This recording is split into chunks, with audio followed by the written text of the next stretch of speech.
My name is Alashpa Khonzada.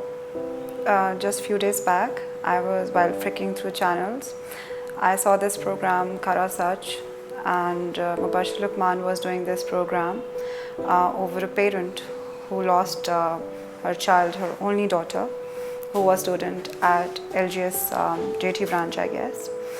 It was very devastating for me to see that whole program and to know about that somebody gone through such horrific loss. And it actually hit my mind very badly because I could relate to it somehow.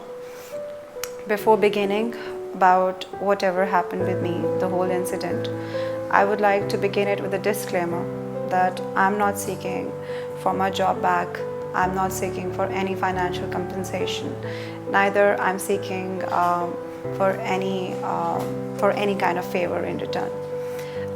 My basic point is that whatever I have gone through, if my voice and if my sharing on this media or this panel, can bring some positivity for so many other teachers who are serving their very hard work, and they're serving their time very dedicatedly in all these organizations. So I should. So I want to actually talk about it, but although I do not have that much support from my family or from my very closely associated people, because they have accepted this norm that you should not talk about whatever happened. Let it be let it be a secret and let it go, and otherwise you will bring more bad to you and to your reputation. But I have this concept that if I have not done anything wrong, then why I should remain silent? I should talk about it with confidence that I'm not guilty. I was a former teacher at LGS Paragon. I joined that school as a primary teacher, and I've been serving all that time very dedicatedly, and I did all it took. From all the tasks I have been completing over there, and I have been serving myself. After almost 1 year, I would like to cut it short, and I would like to, because everybody know what are the main tasks and the duties of a teacher in such schools, and what they do, what they go through. All the parents whose students are studying in these schools, even they know, they see the teachers doing struggle every day.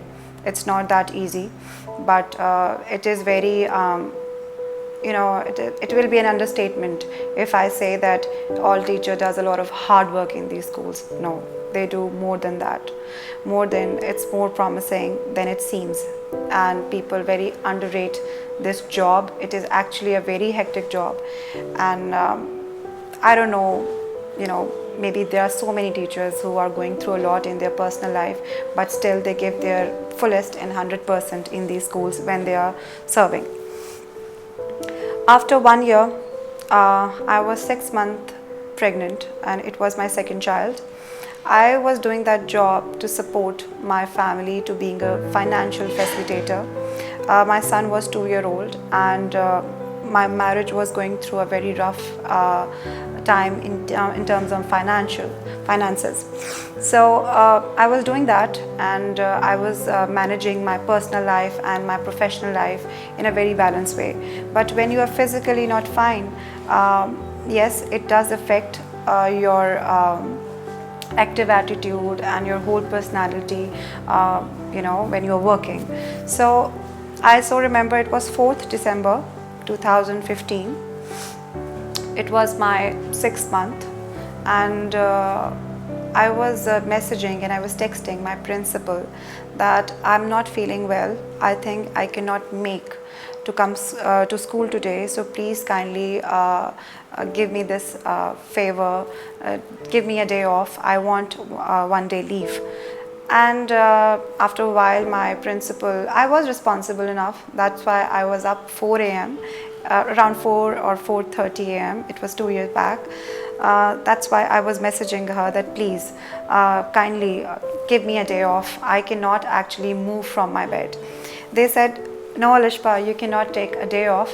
This was a message from my principal that you have been complaining about that you're not feeling well, and but you have to come to school today. You took 2 days off in the last month as well. So in these kind of school we cannot afford teachers to take a day off. It disturbs the whole time period. I said okay. I literally dragged myself out of the bed, I so remember, and somehow I got up and I got ready and I reached the school, LGS Paragon. As I stepped outside my car, right in front of the gate where all the parents were dropping their children, all the guards were receiving the children, all the maids, ayabajis were helping them to get inside. I stepped in outside and I felt that something happened. And I got so stunned and I got so shocked. What was it? My water bag busted out in front of everybody. I was bleeding and it was very, I don't know, it was embarrassing or it was, I should be ashamed of it, of talking about such thing or not, but it happened right over there. All the parents around me just got shocked and just got froze right over there that what actually happened with this woman in front of us. And I could not move a single step. And I remember I was almost about to get faint, I was about to fall, where one of the ayabaji just held me and dragged me all the way down from the stairs and took me to the men's washroom. And she said, just see what happened to you. And I was dripping from all over, and I was feeling, I actually got panicked, and I was very much, I actually suddenly got traumatized at what is happening to me. But till then, nobody was gathering around because everybody was busy before, preparing for assembly. So right after 1 hour, my principal got to know that our teacher, one of our teachers, is in such condition and she's at the basement. She said, okay, what happened to you? And I was like, I don't know what happened to me. I really don't know. I don't know what happened. What is this? I don't think it's a miscarriage. I don't think. I just got so panicked that what is happening to me. And that time I started calling my mom, but it was around 7 o'clock. It was winter. So that's my mom probably sleeping. She was sleeping. So they took me to this hospital, Fatma Memorial Hospital, and I was definitely not satisfied. They were offering me an instant treatment of, I don't know what medical terminology they were using. I said, no, wait, I have to call my husband. After 4, 5 or maybe 6 calls, my husband picked up and I told him that, I'm in such condition in this hospital, and I told my mom as well. He instantly came and he took me to Ittefaq Hospital, where there was this very senior surgeon. She just did all my tests and everything, and she said, your water bag has busted out, and baby was still alive, but the movement was sluggish. So we will have to do, it will not be treated by DNC, we will have to do your proper surgery, like your operation, your cesarean. I said, okay. At Fatma Memorial, the school, there was one teacher and another head. She left me in that school, and they went away. Nobody talked about it. Within 24 hours, they prepared for my surgery after keeping everything under control next day. It was actually very, very torturous and very saddening for me and my family, that due to that much stress which was going on inside my body, it was like 4-story building. We used to have to run towards, to the second floor or third floor for getting the photocopies done in the school, and then we are just carrying 5 kgs of copies all the way to our home, and we are doing the artwork and decorating their whole ceilings and their whole walls, and we were giving everything to them. They charge so much from the students, and what they actually pay us, 30,000 per month or 35,000 per month, but that costed the life of my child, and that costed my relationship as well. Next day, my husband was holding the dead body of my child, and he said that, "Do you want to see that to your child?" I said, "No, I don't want to see this child." And he alone took that child to the graveyard, and he buried the child alone.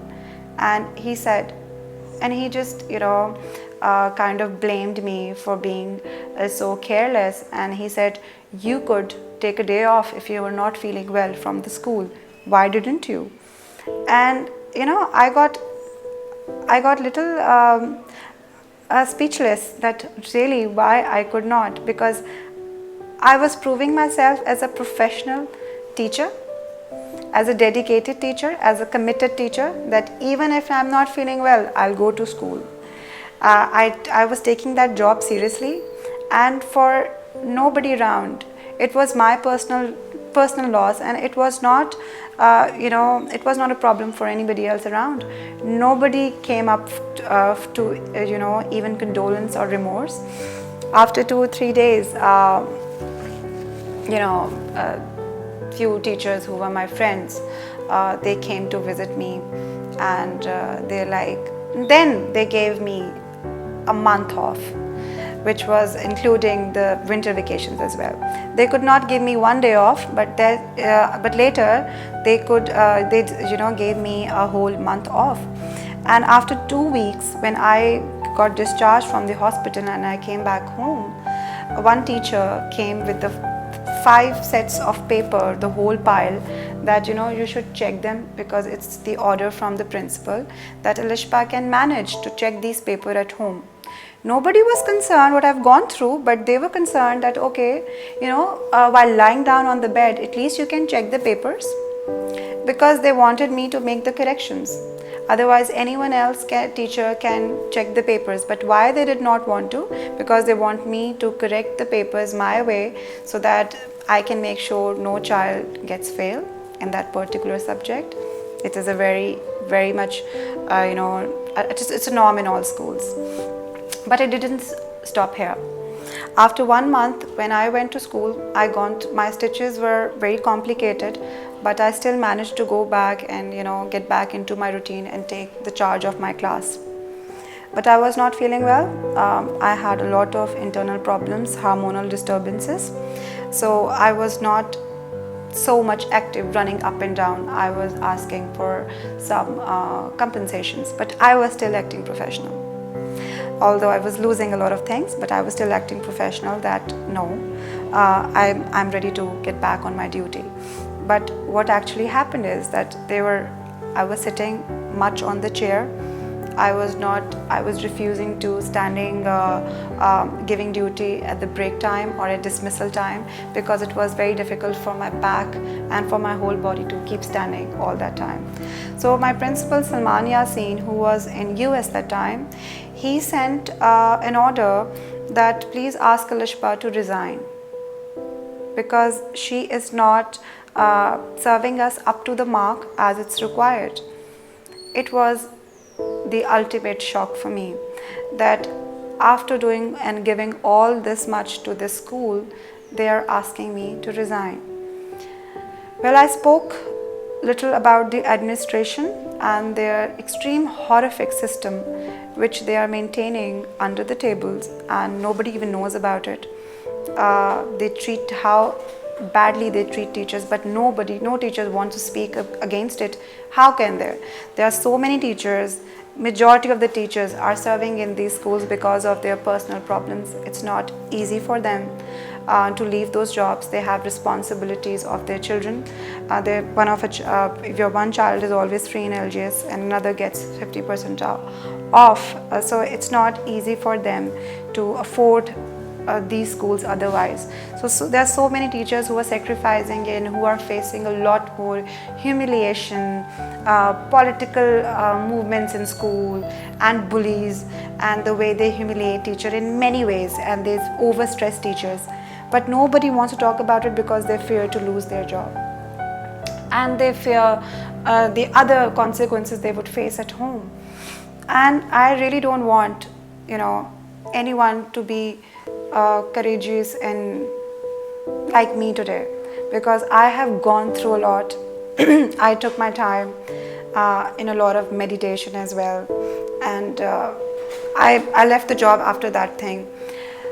But again, it didn't stop there. That principle created and kept that much malice and grudge against me. And I could never imagine that these people who call themselves so professional, and they have this educational career of 20 years plus, and definitely it was very much famous that Salman Yasin had his personal terms with Mrs. Ali, who was director of this LGS Paragon, and his wife was a principal for middle school as well. So it was all like very well coordinated kingdom regime, and everybody is over there and they are doing their work. So, but that person created and developed that much malice and grudge against me. After I got divorced from that marriage, particular marriage, it could not work. My husband kept blaming me for that loss of a child, and I kept blaming him that he was not financially affording us so well that I had to do the job alone. We've been blaming each other, and that marriage actually went down the drain along with that child. So I lost the baby, I lost the marriage. But after 1 year of leaving LGS, and after 1 year, I again was getting married. And I again was gaining back the confidence. It was like 5 days before my marriage.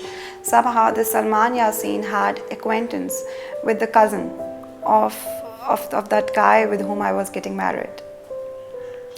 He saw my pictures, according to him, and post on the Facebook with that guy, and he called his cousin that you should not let this marriage take place, because as far as my knowledge is concerned, this girl who had gone through her miscarriage and gone through her divorce, she got divorced for a reason, that that child, I guess, did not belong to her husband. And I've heard there was some other guy in the hospital who was doing the signatures and who was taking care of the whole thing.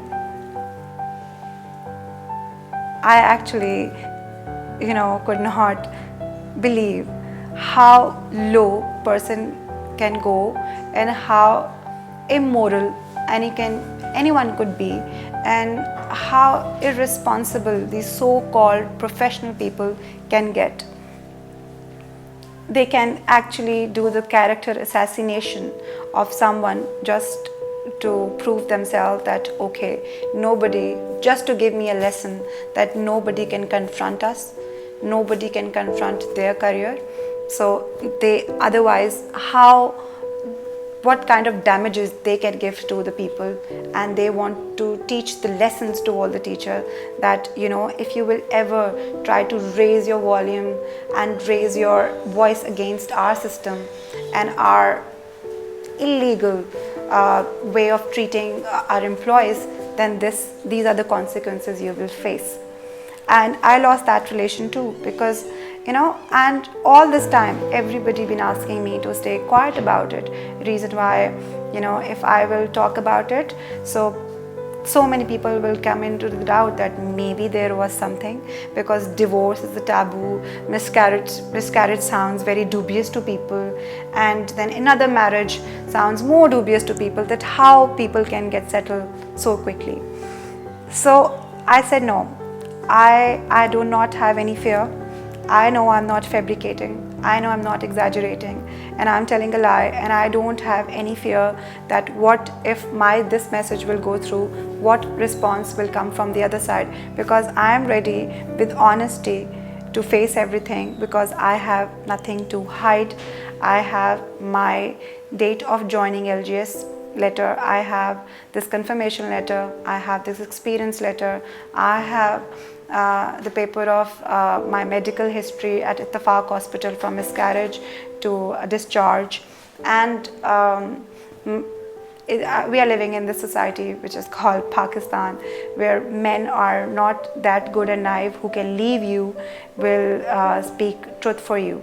But I am sure even if anybody would like to bring both of them on the panel, they would also speak the truth, that how LGS was involved in my personal life and for what reason. Today I actually want Salman Yasin to actually please come and tell me that on which basis he put that dirty accusation on me, on which basis he tried to spoil and threaten my career and my personal life as well, on which basis you just asked me to resign from the video and from the school and everything. I really want him, because if he was a truthful person, he should come.